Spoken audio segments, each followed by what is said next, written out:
which I told you guys the White House 100,000 card, times was Jon Jones. and how he wasn't offered remotely, $8 over in my $15 mind, to million, fight at the White and I House. thought the fight I've was told worth you more, why so I just wanted he to get your wouldn't. I wouldn't do it. response Some to guy that, with Jon Jones was never metaglasses fighting on the White House filmed card. him talking about his hips, that his hips are so bad. How many and I don't fucking know if you times guys I saw gotta that say this? flag He was football never game where he fighting can on the barely White House run. card. He's got arthritis in his hips. I literally have doctors say done he two should press have- conferences talking about this. Add that on top These of guys all went the out, other reasons that I wouldn't. found The Jon everything Jones thing is that bullshit. they I'm not thought was saying they weren't available and talking to Jon possible, Jones, and that and Jon then I Jones picked the wasn't fights. interested in the fight. And it was There's even no way in crazier hell I was putting him on the Jon card. Jones came out and was No like, matter what the I'm money in was. negotiations right Jon now Jones for was the never White gonna House fight on the fight. White House card. After I had already sent a text to his lawyer saying, never going to happen ever. Is it fair to say then Jon Jones is retired and this is the end of his time? Yes. Okay. Hey guys, welcome back. Welcome. I'm your host Shiraz. Welcome. Now, the situation is seriously spiraling out of control, guys, because I mean, for the longest time we thought there were talks happening behind the scenes with Jon Jones and the UFC. I mean, Dana White did say that that there was a 1 in a billion chance that Jon Jones was going to return to the UFC. But that said, he did kind of admit that there were talks happening behind the scenes. But now Dana White is saying that no, there was talks happening with all the UFC fighters, because the UFC wants to make sure that they talk to everybody and they have the best fight forward, or the best card forward for the UFC 250 event. Now this is a big event, guys. This is the UFC Freedom 250 White House card is going to happen on the 14th of June. It's going to celebrate the United States of America's 250th birthday, and it's also going to be there to celebrate President Donald J. Trump's birthday's 80th birthday as well, too, guys. So it's a big deal. It's a big deal. Now, we do already have the card lineup, but it looks like maybe there's a possibility of 1 or 2 more fights, maybe hitting that card. I mean, it's really hard to say at this point, but from what we know when it comes to Jon Jones, Dana White said there's absolutely no way he's ever going to enter he's never going to be able to fight in the UFC again. Now, Jon Jones all this time has been flirting with the idea of wanting to come back to the UFC. He's been talking about it in all his social media posts, talking about how he's training, how he's getting active, how this is really important to him, and how he really wants this fight. And then there was a lot of interesting things that were coinciding at the exact same time that potential negotiations were happening with Jon Jones in the UFC behind the scenes. And Alex Pereira had relinquished, he vacated his light heavyweight championship title, walked away from it so that he can go from light heavyweight to heavyweight, right? So everyone thought, okay, this is all happening in the same time. So that opens the door now for Alex Pereira to go heavyweight and to fight none other than Jon Jones at the UFC Freedom 250 White House card, right? So anyways, guys, that was one of the clearest signs that we received that this was going to happen. So now everything is just like falling by the wayside, because the situation with Jon Jones is so complicated that we're not even talking about money anymore, guys. We're talking about not even about one fight.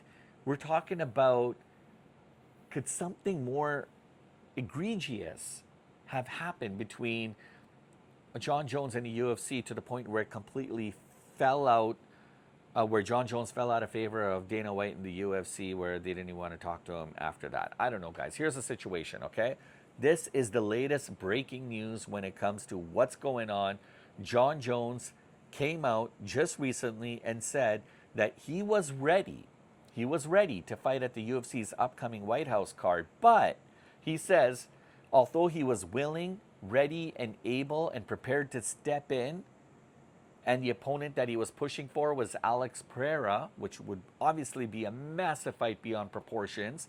You've got arguably the greatest MMA fighter of all time going up against one of the most dangerous strikers in the sport. That in itself sells itself, but the numbers came in. Then the numbers came in. Jon Jones, up until now, has been saying that he was in negotiations with the UFC, and then the UFC decided not to push his fight or his opportunity of being allowed back into the UFC. And he was really, really pissy about it, guys. He was kind of mopey. He was upset. He was saying that he got screwed and he doesn't understand what's going on with Dana or the UFC. And he kind of felt like a victim. But when we're talking about money and we're talking about numbers, apparently, Jon Jones said Jon Jones was offered $15 million to fight. 15 $15 million to fight. And when Jon Jones rebutted, he came back and he said that he asked for more than $15 million. Not like 30 million like his previous deal for Tom Aspinall, but still over the $15 million mark.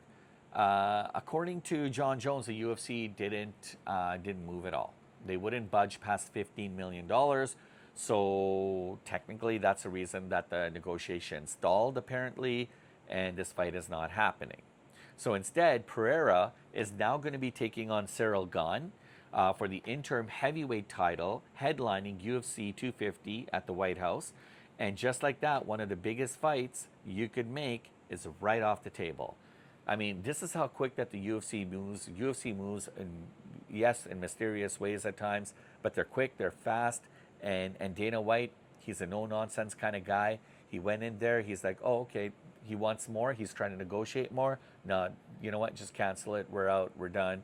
We're going to go Alex Pereira and Cyril Gane. All right? And the reason why this all matters, guys, is because, look, we're not just talking about a fighter asking for more money. This is Jon Jones. Jon Jones, a 2-division champion, a guy that many people call probably and arguably the GOAT. The GOAT of UFC, the greatest of all time. And if he can't get the deal that he wants, what does that say about everybody else in the sport? Because the real turning point in a story, guys, it's not necessarily all about the money. It's about what happened after the deal fell apart, because that's where things got really personal, right? Dana White came out and basically dismissed the entire thing, making it seem like there was no negotiations even happening, and he said that Jon Jones was never even in the plans to headline or even fight at the UFC White House card. Okay, he went as far as saying it's fair to call Jon Jones retired. Now that didn't sit well with Jon Jones. Jon Jones fired back immediately. He went on social media. He said that the situation was extremely painful for him. He questioned the UFC's decisions. He even asked to be, he said, look, if you're not going to use me, okay, then release me. Release me from my contract. Just think about that, guys. Jon Jones, arguably the GOAT, the greatest of all time when it comes to the world of UFC, feels like he's being undermined, his value is being undermined, and he wants to be released from his contract. This is how personal it's getting. That's not normal. You never ever hear of UFC fighters wanting to be released from their contract. That tells you that something seriously is off, something seriously happened behind the scenes, so egregious that I don't even know if we're ever going to really come to the truth, right? So let's break this down. From the UFC side, this might not be about control.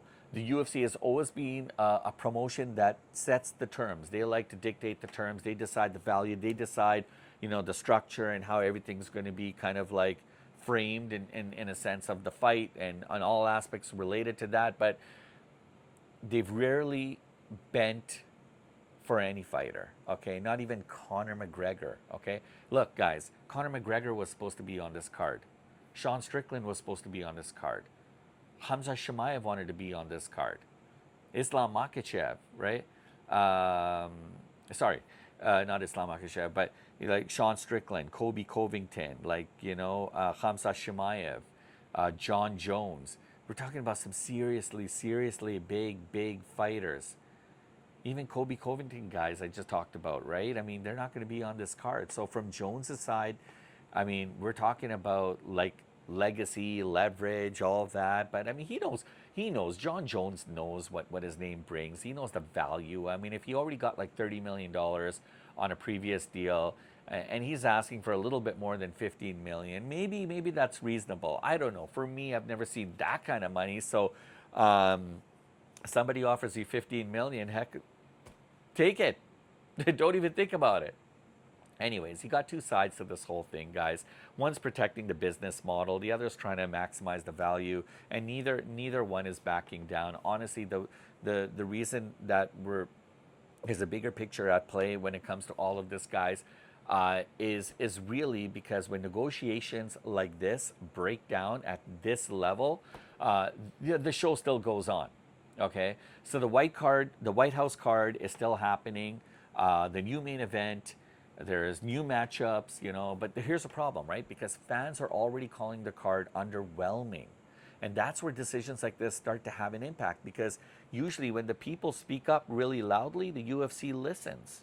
They listen, right? But according to the fans, or a lot of fans, they feel that the UFC is leaving some of the biggest possible moments left on the table, right? So looking ahead, my big questions honestly are, is Jones actually done? Is he done from the UFC? Is he done trying to mend his relationship at the UFC? How do you move past this, guys, right? Or is this the beginning of a real split between probably and arguably one of the greatest fighters of all time and the biggest promotion in the sport?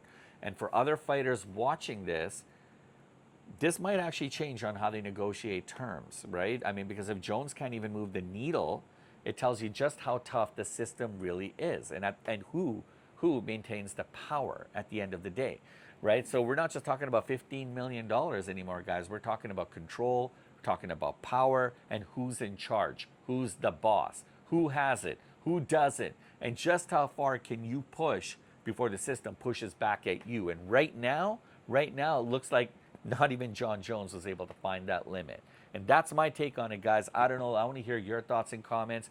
Please put it below. Guys, if you guys are new here, please make sure to smash the like and subscribe. Hit the notifications so you guys never miss a beat. If you guys enjoyed this breakdown, again, please like and share with everybody else. And I look forward to catching you guys. Oh, by the way, guys, we've got a great video coming for you guys tomorrow. I'm going to talk about what really went down with this whole thing with Blueface. Blueface took on Shibu at the last Brand Risk Promotions fight. Aiden Ross's promotion, and there's a lot of drama that's coming out of that, so make sure you guys tune in tomorrow to see all what I'm talking about. But the pleasure was all mine. Have a great evening, guys. We'll talk to you and see you tomorrow.